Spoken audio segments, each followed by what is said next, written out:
Hi, I'm Angus at LabVac. Um, a little while ago, I made a video on stripping down and rebuilding an Edwards E2M30 and E2M28 pumps. And I got a number of questions afterwards about the bearings that are inside those pumps.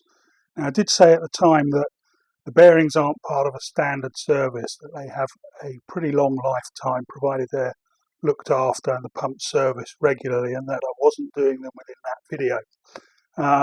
But the questions persist, so here is another video which will address just the bearings. So if you haven't already seen the strip down and rebuild on the E2M30, the E2M28, you must go and watch that first, otherwise this one won't make a lot of sense. This is an addendum to that video. So, I stumbled a little over E2M30 there. I'm here in the UK where the pump is called an E2M28. It's exactly the same pump as the E2M30 that's found in the US and other territories. The only difference is the frequency of the motor. So it's a different motor, but exactly the same pump. If it's 50 Hertz, it's a 28. If it's 60 Hertz, it's a 30. So this applies to both variants of the pump. So these bearings, there are two of these roller bearings inside the pump. They're not fitted to any of the smaller pumps in the EM range. They're not in the RV pumps that came afterwards either. So pretty much the 28 is where you're going to first come in contact with them. The same bearing is fitted in the larger 40s and 80s. We're looking today at this 28/30. So we've got two of these bearings. It's a roller bearing which sits on the shaft. The other one is at the far end. When this thing is coupled together, that's where they will sit.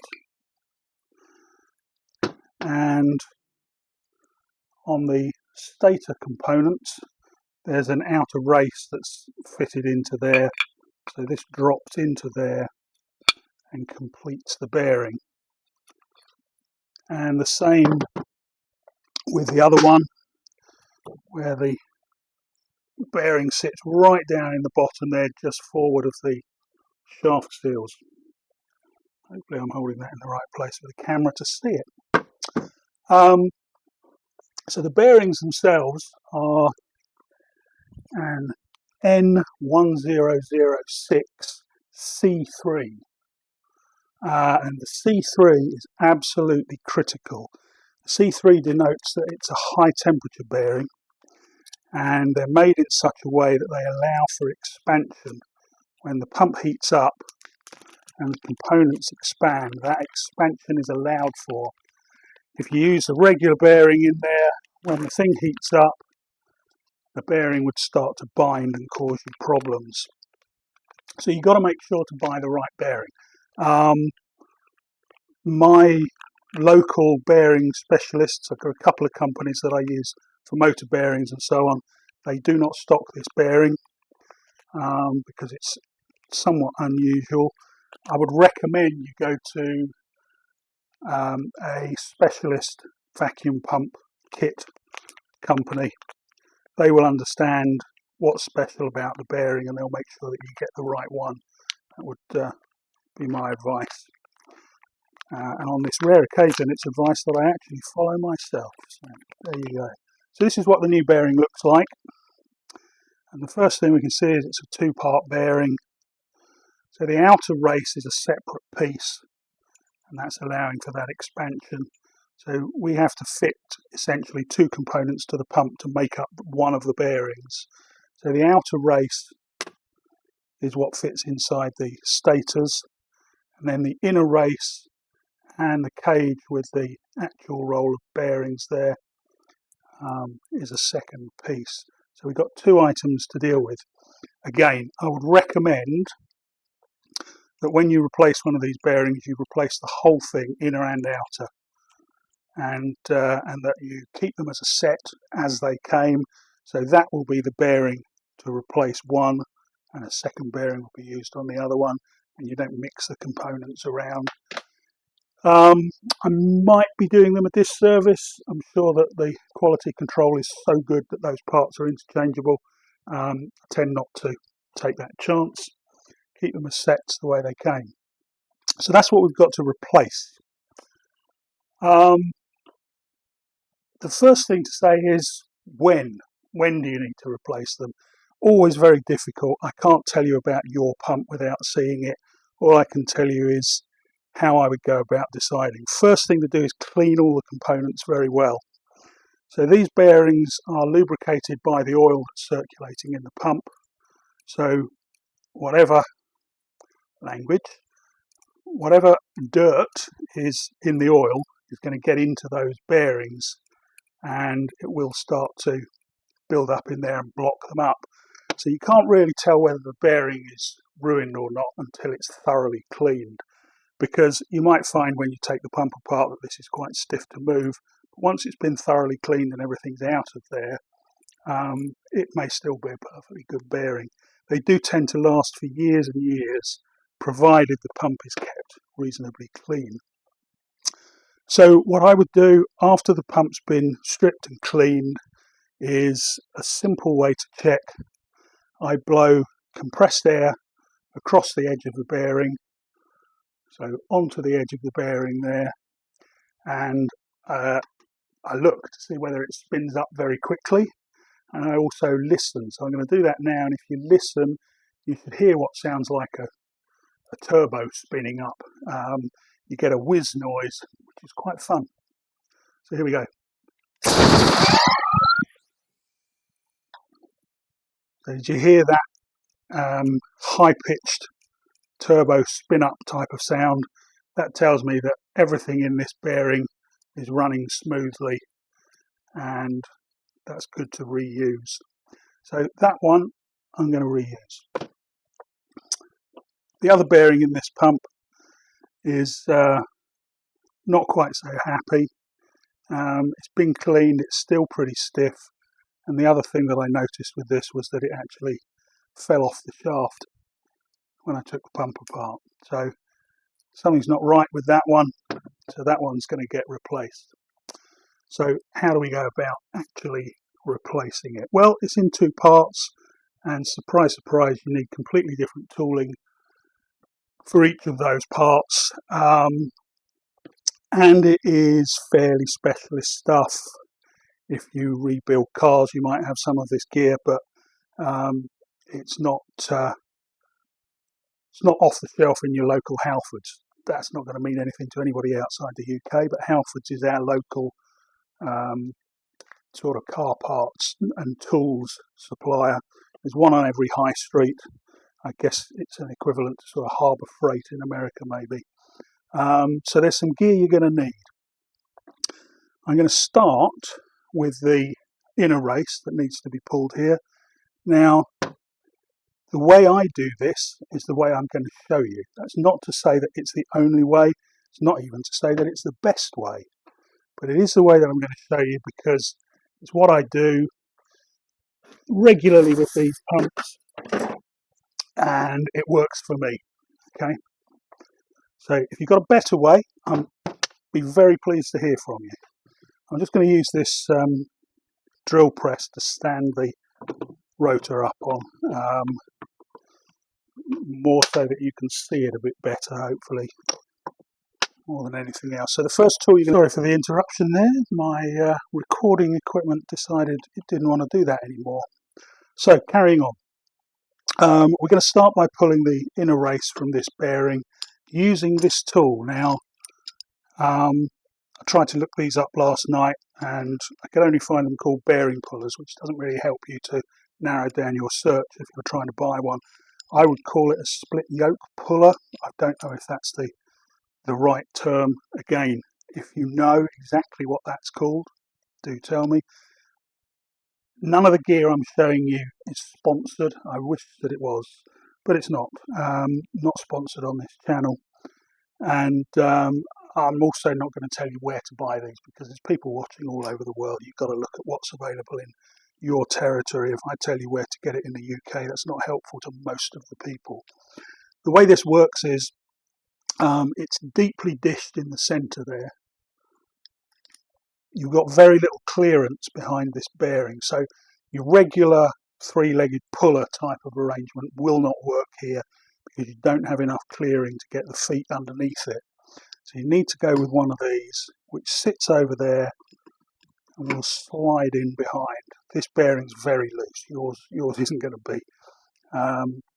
What you then do is tighten down these nuts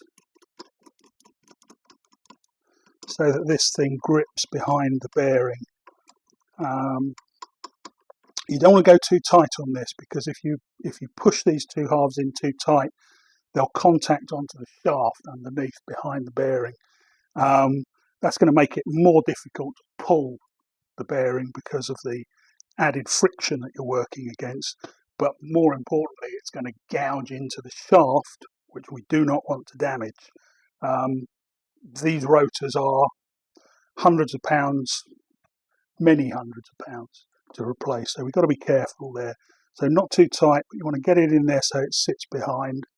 And then the rest of this is assembled with your actual puller bolt there, and then a couple of legs which slot on here. And those two legs will screw down into the half yokes.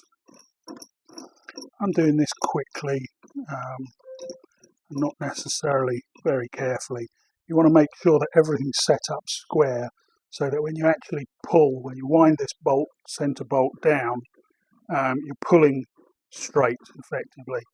If you set this up with sort of off centre, and what you're going to find is that the bearing will tilt as it pulls up. It will tilt over like that, and that'll make it much more difficult to actually pull it.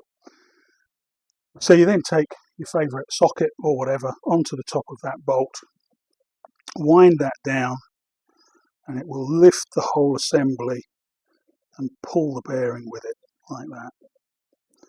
You may find that as it starts to move, it'll be difficult to move it initially, and eventually you'll hear a little crack, which is when it gives way and starts to move.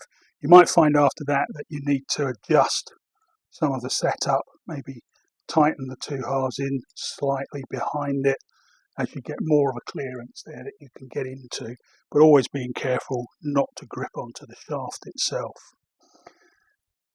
So that's how that is pulled out. So these are interference fit bearings. There's nothing else holding them. They shouldn't have Loctite on them. There should be no need for that. They should fit snugly onto the shaft. And there's no grub screws or anything like that holding it. It's literally just the interference fit that's holding it in place. So once you've wound that down far enough, that's going to lift out. You can remove the apparatus, and that's the inner race of your bearing removed. So the installation of the replacement, which we'll look at while this is on the bench. I'm not actually going to drive the replacement on at this moment, because like I said, that one was pretty loose and I just need to investigate a little further. But essentially what we're going to do is take the inner race from the new bearing, place it over the shaft, and again we want to make sure, yeah, this feels like it's going to go on tight, so there clearly was something wrong with that old bearing. So we want to make sure that this again goes on straight. If this goes on at an angle, it's going to be very, very difficult to correct that once it's bitten into the shaft. So make sure it's sat down, and then to drive it on, again, specialist tool, you're going to need a proper bearing driver. So the way this works, this is a hollow tube, and this kit comes with a whole series of these rings which are sized to fit individual bearings. So I think in my kit there's something like 35 different sizes, and there's a chart which tells me exactly which size to use for which bearing. and that allows it to sit down over the shaft, and the hollow tube goes over, and then you can whack that on the top there, and that will drive the bearing down onto the shaft. So again, a bit of a special tool. The usual tool that you see me using for driving seals and so on is this type. This won't work on here for obvious reasons. You've got to have the hollow shaft type for driving these. So that's the inner race. As I said, the two bearings in this pump are identical, so the method of replacing on the other rotor is exactly the same.